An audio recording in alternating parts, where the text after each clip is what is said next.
তোমার সাথে থাকা আমার কাজ করার স্বপ্ন। মানে আবার শুরু হয়ে গেল। তুমি বলো না নিশা ভাইয়া কেমন লাগবে? অসম্ভব সুন্দর লাগছে, তুমি পাইগুলো সালাম করো।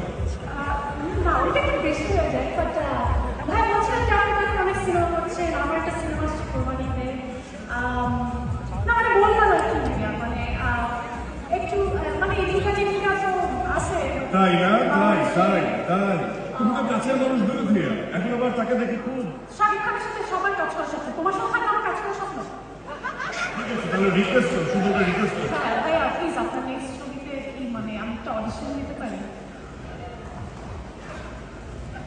ও মাইক কোথায়? এই যে আমার সুযোগটা এভাবে হাতছাড়া হয়ে যাবে না, সুযোগটা মিস হয়ে গেল তো।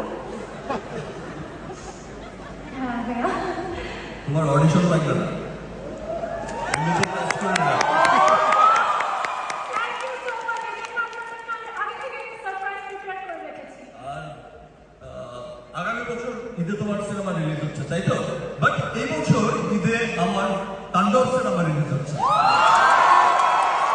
ইতিমধ্যেই সবার মনে তাণ্ডব চলছে, তাণ্ডব। জি এবার ইনশাআল্লাহ দেশের বাইরে থেকে যে তাণ্ডবের ধারা প্রিয়তমা শুরু করেছিলাম বিদেশ যাত্রা, এখন সে তাণ্ডবে সেটা মনে হয়েছে যে আমি আমার কস্টিউম ডিজাইনারকে একটু পান করে বলেছিলাম যে আমার লাস্ট সিন ছিল যেটা, সেটাই শুধু একমাত্র সুন্দর চেহারার একটা লুক ছিল, স্টাইলিশ লুক ছিল।